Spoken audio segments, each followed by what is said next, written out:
Hey, my beautiful people. It's Carla again with Trust the Process. I hope everyone had a great week. I hope your weekend started off really great also. I have been on a little break from just a lot of things, the social media and all that stuff, just trying to get the mind, getting away from the distractions. And distractions come in many different forms. And so just working on cutting those things out that distract me from focusing on the things that I need to get accomplished. And so, just yoga, of course, meditation, a lot of prayer, and just healing those things within me that were really affecting me from getting to the next level that I see myself at. A lot of us are out here doing the same work within ourselves, and I just want everybody to, just know that stay strong, and God will give you the strength to get through whatever it is that you're going through. The journey is not easy. It's not an easy journey. There's going to be some bumps, along the way, and hills to climb and mountains to climb, and just all these different things that we have to go through. But just know that if you trust the process that God has put you through, and you know that everything is, in alignment with what He wants for your life, because as long as you give Him the glory, as long as He's getting that glory, you did it. You made it to where he had set for you, the table that He had prepared for you. And so sometimes, during the journey, you feel like you just want to stop. You get exhausted. You're like, and I experience it sometimes where I'm like, okay, I don't want to take on this next test, but those lessons are necessary, to get us to a place where we're, whole within ourselves and at peace within ourselves, and no longer looking for outside, gratification, outside validation, those things. And so I tell, especially my black women that are, dealing with maybe, situations with relationships and things like that, just start to really take the time to take care of yourself, I'm very intentional about my self-care. I'm very intentional about my time with God. My children are on schedule with me on that, and they understand that that's the time that I've allotted for God. There's a time that I allot for myself so that I will be able to pour more into them. And, and that's how I operate every day now.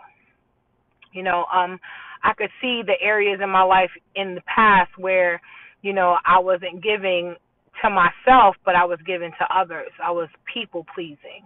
That's to your detriment. You can't be a people pleaser. You can't put other people's I guess what the word is, I always look for the word when I can't, when it's there too. It's like right at the tip of my tongue. But you can't make other people's lives more important than your own. And you have to be very selfish about that. And there's nothing wrong with that, because self-care requires you to just kind of shut off everything that distracts you from actually providing yourself with that full self-care. And, whether it be you walk in the park or you run or you, like I picked up yoga and, meditation and things like that, those things help you to really ground yourself and become more balanced. And then you're able to make better decisions as to what it is exactly that you want to do, and you can focus. And those are the things that have worked for me. And I want us to really, like us black women, to really take into account that, all the giving that we do, we can give of ourselves to relationships, we can give of ourselves to our parents, to friends and things like that, our children. But you have to give the same things to yourself, if not more, because you can't give to others if you don't have it.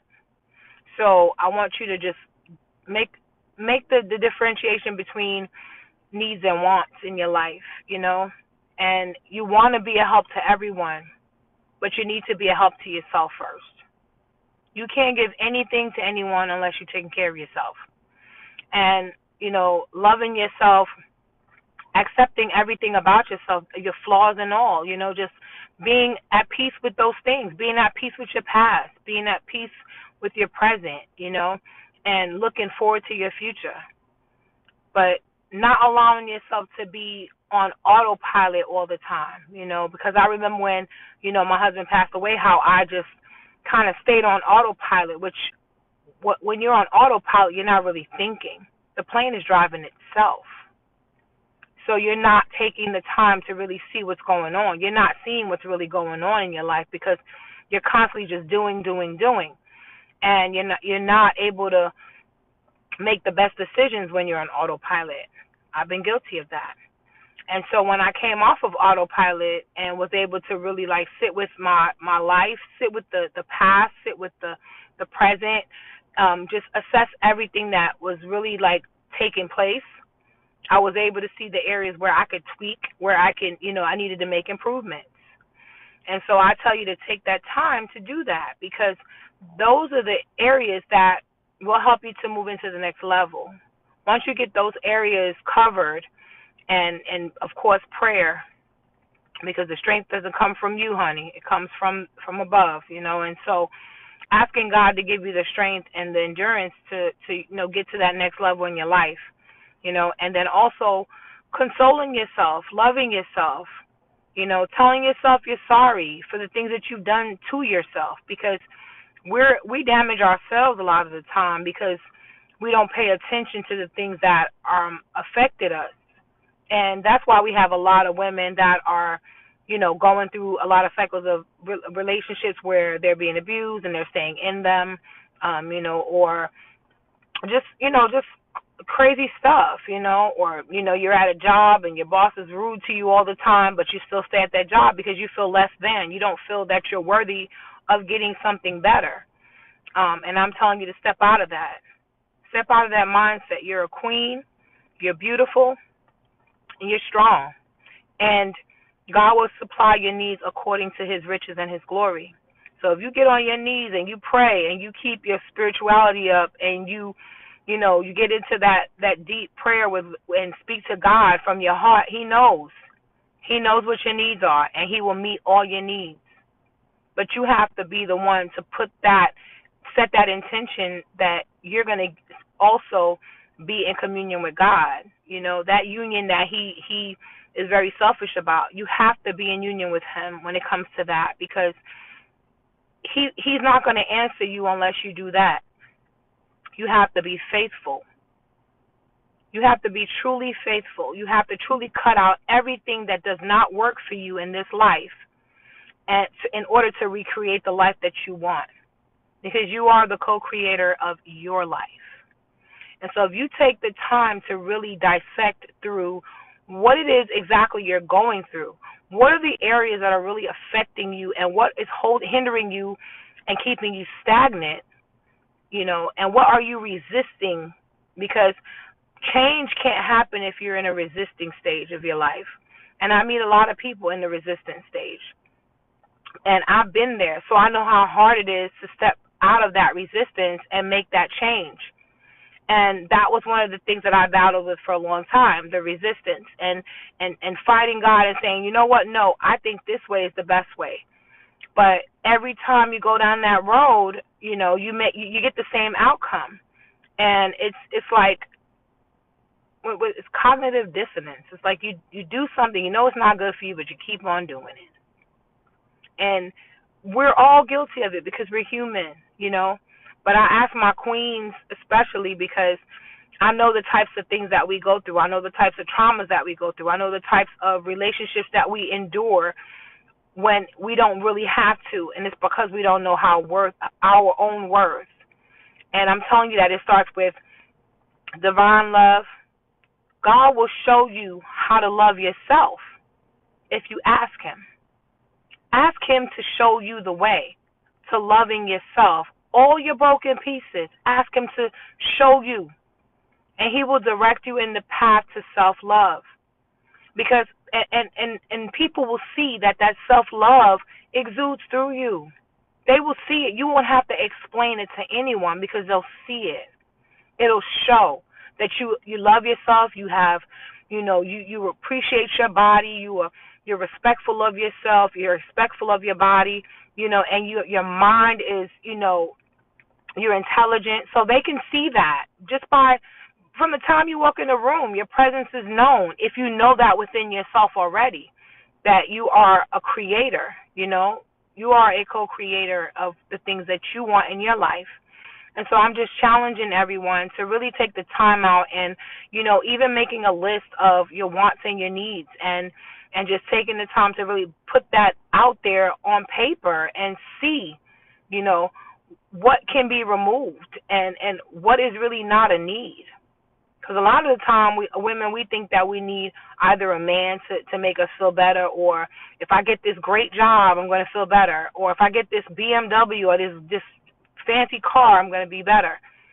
But none of those things will change what you feel on the inside. None of those things will make you feel better until you are able to feel better on your own with no material things. You won't feel better. You have to work on you. Take the time to work on you. Heal. Don't jump into another relationship. Don't do any of those things. Stop. Pause. And just go straight to God with your request, because He hears and He's going to answer your prayers. I want you to take the time, because I knew what I had experienced in my life, and I am so grateful for God coming in and scooping me up and saving me. And He didn't just come out of nowhere. He was there all along, but He was waiting for me to make that request known. And so when I made that request known, He didn't answer immediately, but He wanted to see my faithfulness in the request that I had made.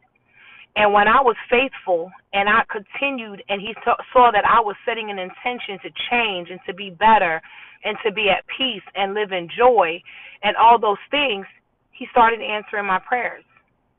And so it's up to us. Be the change. And take the time to love yourself, and take the time to cry and go through whatever it is that you have to go through in order for you to cleanse yourself, because God will clean you. He will cleanse you.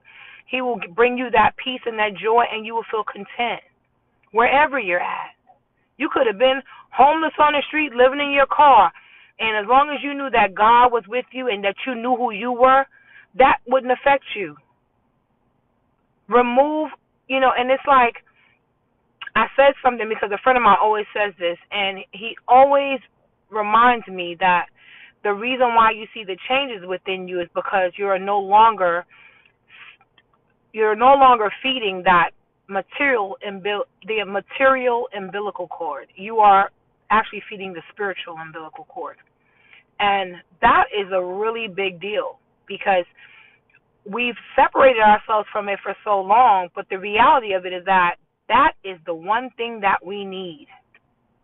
That is the one thing that we need in life, and that is that spirituality, that connection to God, and the knowing that His presence is within us.